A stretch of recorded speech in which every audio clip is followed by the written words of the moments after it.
Bien, buen día, buenas tardes o buenas noches, dependen del horario que escuche este video sobre tecnología educativa. Y bueno, hemos estado revisando temas de tecnología educativa, innovación educativa, como lo es la inteligencia artificial generativa. Em, Me parece que uno de los temas más relevantes en el ámbito educativo cuando se habla de inteligencia artificial es mm, las decisiones o son las decisiones humanas. Habíamos comentado de forma previa eh, que uno de los grandes problemas que tenemos como humanidad hoy en día es la falta de supervisión. Creer que la inteligencia artificial generativa va a funcionar por sí sola y que nos van a decir la verdad todo el tiempo. Imaginemos que inventan, bueno, ya hay invenciones de este tipo, pero que hay un chip, ¿no? Véase a Elon Musk con sus chips, pero ya hay un chip para insertar en el cerebro o bien en el oído que te traduce todos los idiomas y que tú puedes contestar y a esa persona le traducen en su idioma. Uno, lo primero que va a pasar en los primeros modelos es que se va a perder mucho del contexto cultural o expresiones que nosotros tenemos como hablantes locales, ¿no? Es decir, cada quien entiende su cura, por así decirlo. Em, y otra de las cosas es, ¿realmente vamos a confiar plenamente en lo que esos aparatos van a decirnos? ¿No va a haber problemas con estas traducciones? Es como el ejemplo que les comentaba en videos pasados sobre el problema de los traductores, que cada vez más los servicios que son de humanos para humanos van a ser más costosos y los servicios que tengan que ver con tecnología van a ser más económicos. ¿Por qué? Porque la tecnología va a ofrecer una asesoría muy plana, muy llana, va a haber mucha tecnología disponible para todos, pero al mismo tiempo todo lo que es el contacto humano o una comunicación real, humana y atención expedita, eso va a ser considerado como de alto alcance, es decir, no cualquiera va a poder tener un traductor, no cualquiera va a poder tener un profesor que le enseñe de forma presencial. Y ustedes dirán, ¿y qué tiene? Mi profesor no me aporta nada en clase, ¿no? Bueno, el problema es que cuando vas creciendo y omites un poco el ego humano de pensar que sabemos cosas, nos damos cuenta que todas las personas tenemos diferentes facetas, incluso los profesores que pensamos que no aportan. ¿Por qué? Porque a veces solamente falta preguntar de la forma adecuada con una persona para poder aprender de ella. Y estos aprendizajes que se da con los seres humanos son muy distintos. Al final, todos los servicios y todo lo que existe es para los humanos, no es para la existencia de tecnología o de animales. Todo lo que creamos es para dar servicios nosotros, como seres humanos y como especie que se cree pensante, ¿no? En este sentido, el tema de elaborar un buen prompt, pues hay que tener mucho cuidado en cómo pedimos, solicitamos las cosas y sobre todo el para qué.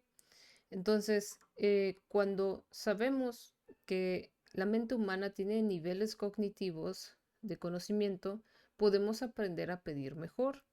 Y si aprendemos a pedir mejor, nos va a dar, obviamente, mejores respuestas cada vez más la inteligencia artificial generativa. Sin embargo, por ejemplo, hace poco hubo un cambio de ChatGPT de la versión, bueno, del modelo, el LLM 5.0 de OpenAI y cambió completamente su forma de responder y eso también ha cambiado la dinámica de los usuarios con ChatGPT. Ante esto, los seres humanos vamos a seguir teniendo problemas de infodemia como de infoxicación. ¿Esto qué significa? Exceso de información, exceso de artículos, exceso de papers, exceso de información, de conocimiento y para discriminar no hay otra cosa mejor que la lectura, porque como la inteligencia artificial no piensa como nosotros pensamos, ni siente, ni percibe, eh, hay cosas que están en la lectura que se escapa de lo que la inteligencia artificial puede ofrecer. Em, John Austin, por ejemplo, que es lingüista de las teorías del lenguaje, él explicó su teoría de los actos del habla, donde lo que existe no existe por sí mismo, no existe por sí solo. Existe a través de las palabras y del lenguaje, existe a través de los actos de comunicación. Ejemplo, y además del contexto, ¿no? Ejemplo, el bautismo.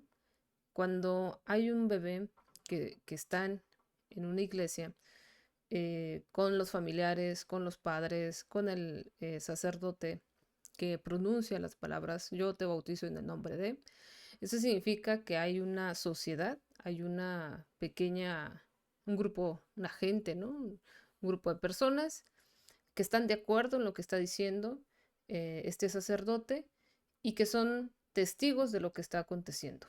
Es decir, em, al ser un menor, si el testigo no está de acuerdo, no entiende lo que está pasando, lo que se dice carece de valor. Entonces, ¿cuándo tiene un valor un acto como estos que son rituales o ritualísticos? Eso solo tiene valor en el momento en que los demás le dan el valor que se cree que tiene, ¿no? Eh, y eso es algo que la inteligencia artificial aún no puede interpretar. No puede interpretar la pragmática, ni el contexto, ni los sentires, ¿no? Tiene muchos temas y muchas aristas el tema de la comunicación, pero confíen en lo que digo, de que la inteligencia artificial no está entendiendo nada de lo que hablamos. Eso no significa que no se pueda utilizar estratégicamente y que no sea una gran herramienta, porque sí lo es y sí puede ayudar a mejorar la calidad de vida de muchas personas. Eso tampoco quiere decir que lo vayan a hacer las grandes empresas, quiere decir que tenemos que existir personas que promuevan un buen uso de este tipo de herramientas. Ahora, en el aspecto andragógico, lo ideal cuando hablamos de la educación de adolescentes, bueno, de adultos, es hablar de andragogía, no de, no de pedagogía. Incluso hay otros términos como ebegogía, que se dedica al estudio de cómo aprenden los adolescentes. Y a veces hemos cambiado un poquito los términos y no expresamos lo que realmente queremos, ¿no? Pero en la andragogía, para que nosotros aprendamos mejor como adultos, una de las cosas de lo que nos tenemos que despojar primero es del ego, pensar que sabemos pensar, pensar que tenemos la razón, ¿no? Dejar a un lado el sentimiento, la sensación de que existe una verdad absoluta.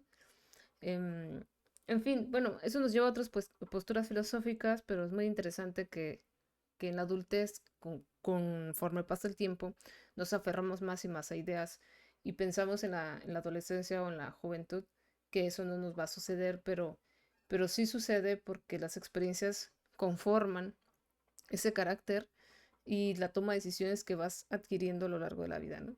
Y eso se va afinando cada vez más, dependiendo de las experiencias.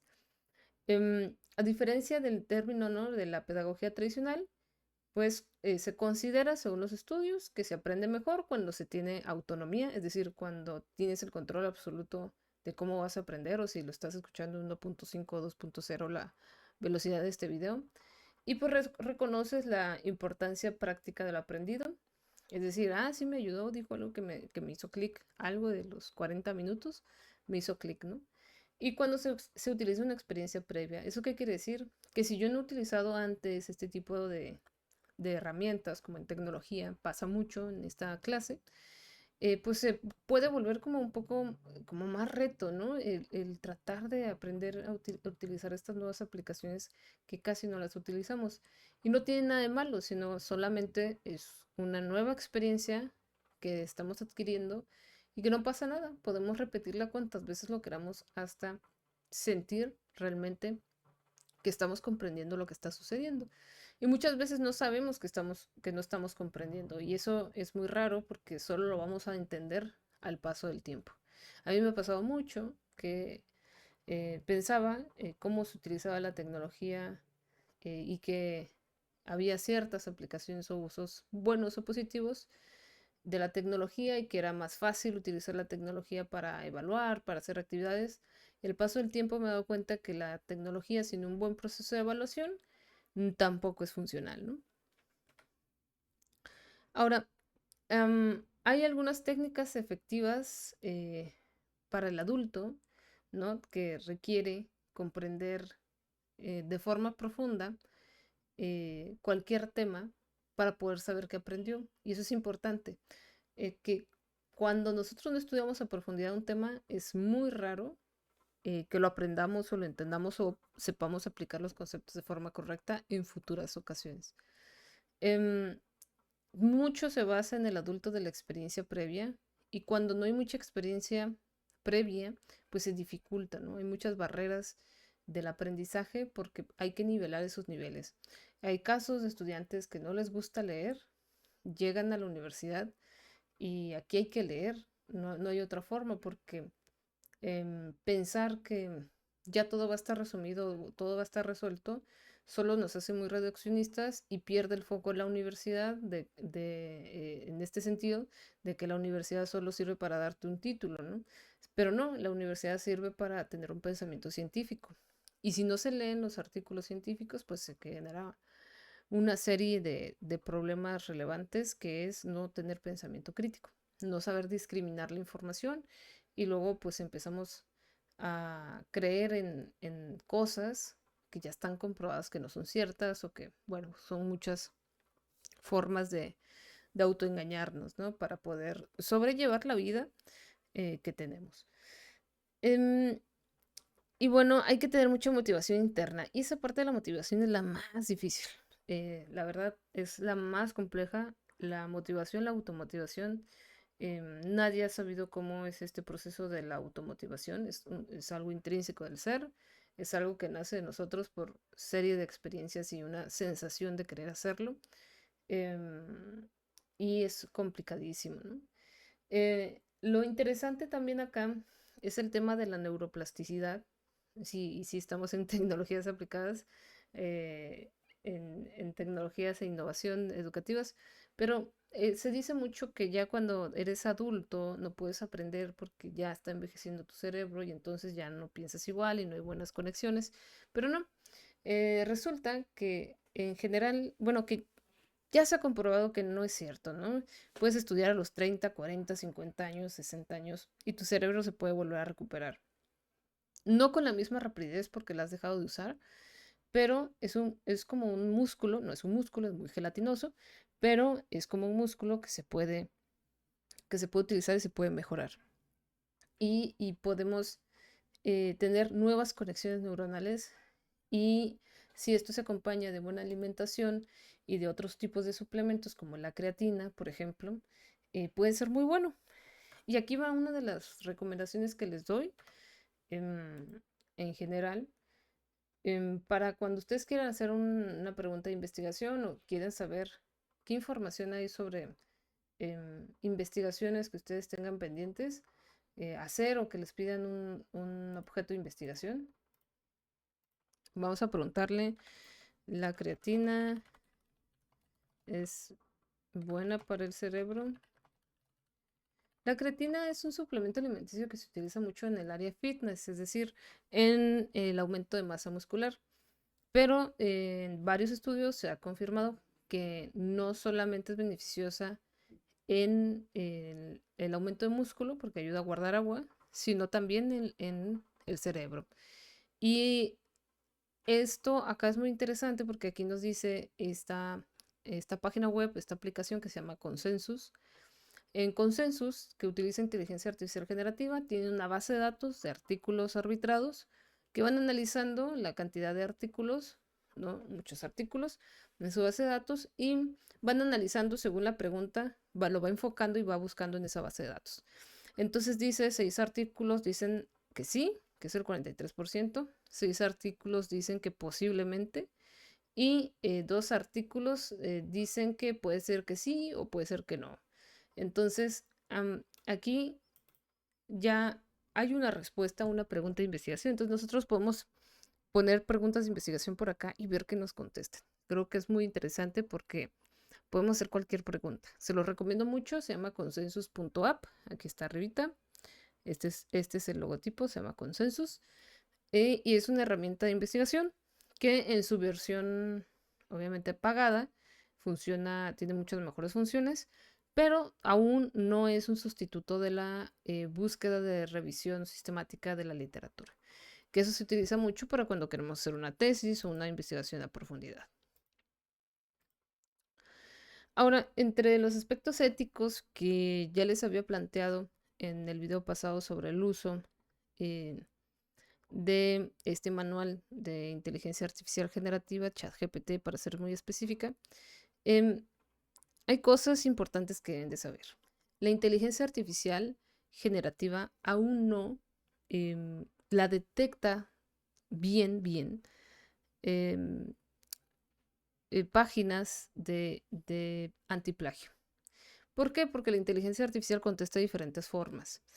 Por esta forma que tiene de predicción de palabras y siempre va a contestar diferente.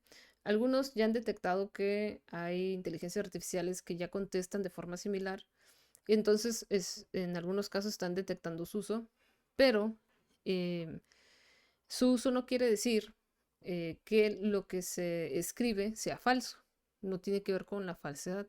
Tiene más bien que ver con temas de derechos de autor si no se cita adecuadamente. Es por eso que si nos vamos a apoyar en inteligencia artificial, no sea para crear un texto desde cero solo con inteligencia artificial, sino que nosotros ya hayamos elegido textos, que los hayamos buscado, que los hayamos seleccionado de forma juiciosa y crítica, o sea, que vayamos a Google Scholar, que vayamos a Redalic, que vayamos a EBSCO, a ERIC, a Springer, a WOS, que vayamos a, en fin, a toda la cantidad de bases de datos científicas en el área de educación o ciencias sociales y humanidades, como JSTOR, por ejemplo, también, para poder buscar esa información que sí sea de artículos científicos y que nos aseguremos que son de los temas que queremos que sean, que se hablen. Y además revisar que sí son acordes, ¿no? O sea, sí tendríamos que leerlos antes de empezar a trabajar con inteligencia artificial como una herramienta que nos ayude a interpretar algo. Ahora, las interpretaciones con inteligencia artificial están basadas en las cosas que dicen los textos como probabilidad, pero no hay nunca un análisis profundo real de la inteligencia artificial. Si bien pareciera un análisis profundo, créanme que cuando ya tenemos experiencia en investigación, no lo está haciendo y no genera esta situacionalidad del contexto en el que se dice algo, ¿no? Que eso es lo que diría John Austin. Y lo que dice Chomsky, ¿no? Básicamente. Chomsky se enojó mucho, ¿no? Que es un autor muy querido por la comunidad científica. Aquí está el señor, con unos lentecitos que le puse, pero aquí está Chomsky. Y él es muy querido en la comunidad de lingüistas, ¿no? Es el lingüista por excelencia del siglo XX. Debatió con Foucault, si no me recuerdo, debatió con muchas personalidades interesantes. Y si nos vamos al aspecto más de raíz, en realidad todo es plagio, absolutamente todo. Nada más que le ponemos nombres de autores para decir que alguien lo hizo, pero en realidad ese autor no pudo haber llegado a pensar lo que pensó si no fuera porque a otro se le ocurrió algo antes de lo que pensó. Es decir, ninguno de nuestros pensamientos son en realidad puros, sino son repeticiones y le podemos agregar algo, pero en realidad son repeticiones de cosas que ya hemos escuchado o que el mismo contexto y el tiempo en el que estamos viviendo nos los da.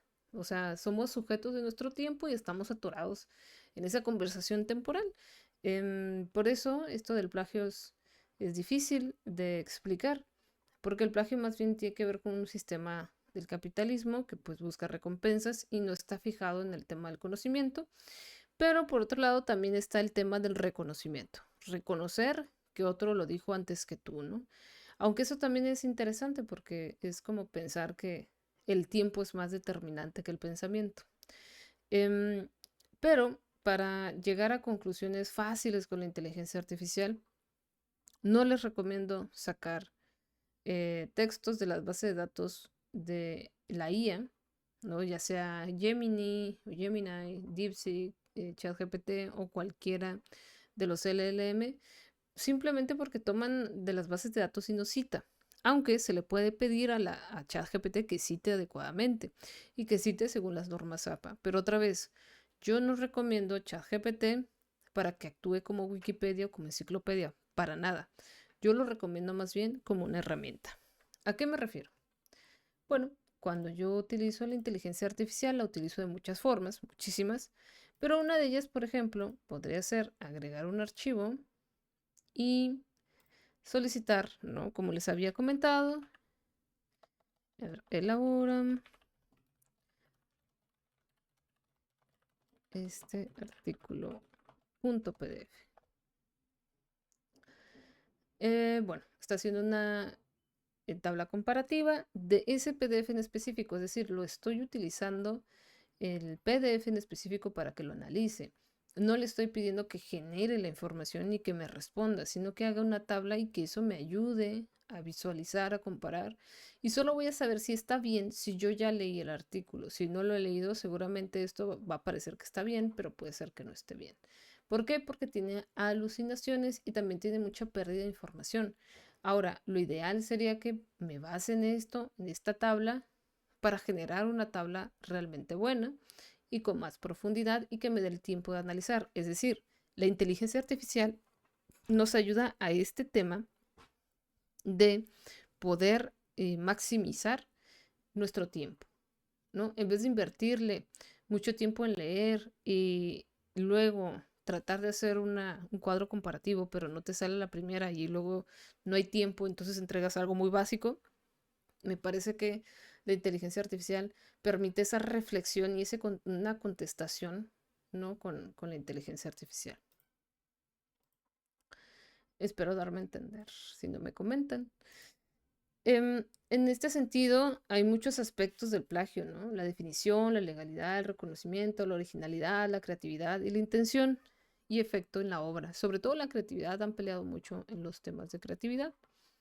Em, pero al final, el tema es ser transparentes. Como personas, uno de los valores principales, como cimarrones, como personas de a pie, cualquier persona, es ser transparente, decir exactamente cómo se utilizó, para qué se utilizó la inteligencia artificial, y eso nos dice que debe ser en la introducción, en los métodos, que se debe de guardar las conversaciones, es decir, ir a la tabla comparativa y copiar toda la conversación, ¿no?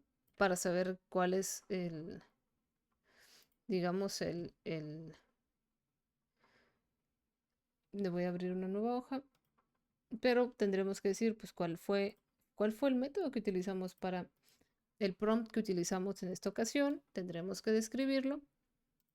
Y bueno, la idea es guardarlo en un Word y que esa sea nuestra fuente de información, ¿no? Guardarlo y tener esa fuente como respaldo. Bueno, yo lo voy a eliminar porque no lo voy a guardar. Pero esa sería la idea, guardar la información como una fuente documental, como los historiadores. Los historiadores lo que hacen es guardar fuentes documentales, administrativos, fuentes documentales, y esa fuente, que es el documento que tienes, te sirve como evidencia de lo que se hizo. Cuando te pregunten cómo lo hiciste, para qué lo hiciste, tienes tu referencia. Por eso también hay que tener mucho cuidado con qué le pedimos a ChatGPT, cómo se lo pedimos y si ahí hay algo que no se ve bien, que no se ve responsable y ético, ¿no?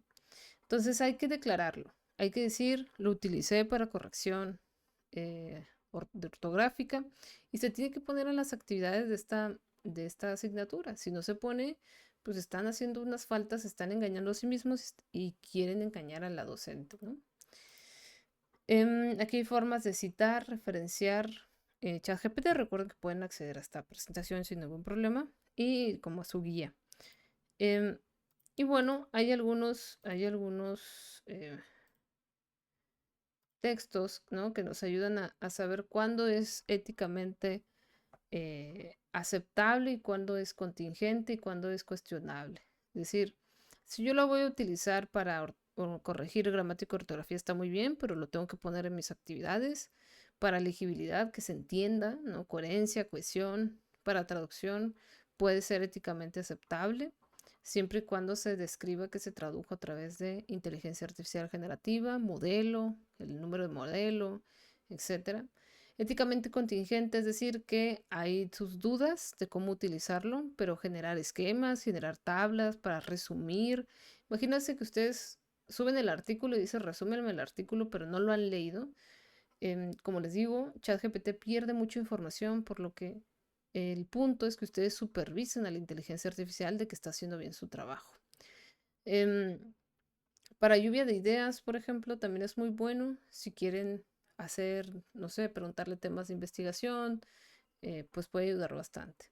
Pero, por ejemplo, a redactar un texto sin insumos, a desarrollar conceptos nuevos de la manga, ¿no? Como magos, eso no está bien.